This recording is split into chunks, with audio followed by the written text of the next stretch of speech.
கதை கேட்க தயாராயிட்டீங்களா? Are you all ready to listen to a story? இன்றைக்கான வேதவசனத்தையும் கதையும் பார்ப்போமா? Shall we see today's Bible verse and a story? நம்மளுடைய நம்பிக்கை யார் மேல இருக்குது? Whom do we trust? கடவுளையா மனிதனையா? God or man? வேதம் என்ன சொல்லுகிறது என்று பார்க்கலாம். Let us see what the Bible says. சங்கீதம் 20:7. சிலர் ரதங்களை குறித்தும் சிலர் குதிரைகளை குறித்தும் மேன்மை பாராட்டுவார்கள். நாங்கள் எங்கள் தேவனாகிய கர்த்தருடைய நாமத்தை குறித்தே மேன்மை பாராட்டுவோம். Psalms 27. Some trust in chariots and some in horses, but we will remember the name of the Lord our God. பார்த்தீங்களா வேதம் என்ன சொல்லுதுன்னு?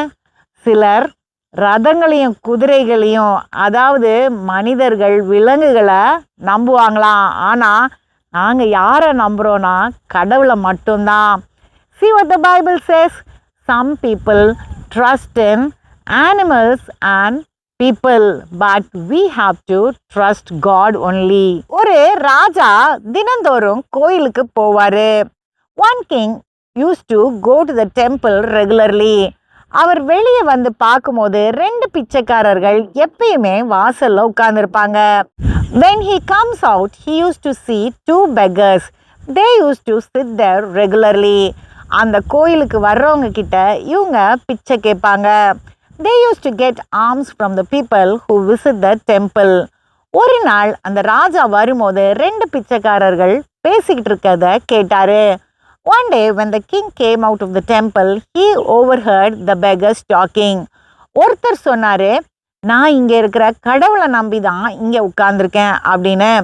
One beggar said, I am sitting here trusting the God inside the temple. அடுத்தவர் சொன்னாரு, நான் இங்கே வர்ற போகிற மக்களை நம்பி தான் இருக்கிறேன், முக்கியமாக ராஜாவை நம்பி தான் இருக்கிறேன் அப்படின்னு. The other beggar said, I trust the people who come to the temple, especially the king who comes here regularly. ராஜா இதை கேட்டவுடனே யாருக்காவது உதவி செய்யணும் அப்படின்னு யோசிச்சாரு. The king overheard this and he wanted to help someone. அப்போ சொன்னார், என்ன நம்புறவனுக்கு தானே நான் உதவி செய்யணும் அப்படின்னு.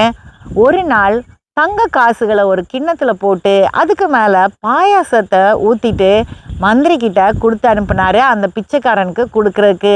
யாருக்குன்னா ராஜாவை நம்புறேன்னு சொன்ன பிச்சைக்காரனுக்கு. He wanted to help the beggar who said he trusts the king.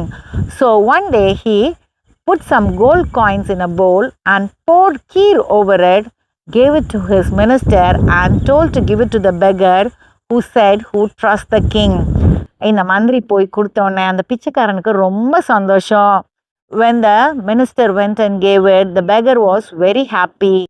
அவன் கடவுளை நம்புறேன்னு சொன்ன பிச்சைக்காரன்ட்ட சொன்னான், பாத்தியா கடவுள் வந்து ஒன்றும் கையில் கொடுக்க மாட்டாரு, எனக்கு எவ்வளோ ஒரு நல்ல சாப்பாடு கிடச்சிருக்கு, இதில் நான் கொஞ்சம் சாப்பிட்டுட்டு உனக்கு மீதியை கொடுக்குறேன்னு சொல்லிட்டு சாப்பிட்டுட்டு மீதியை கொடுத்தான்.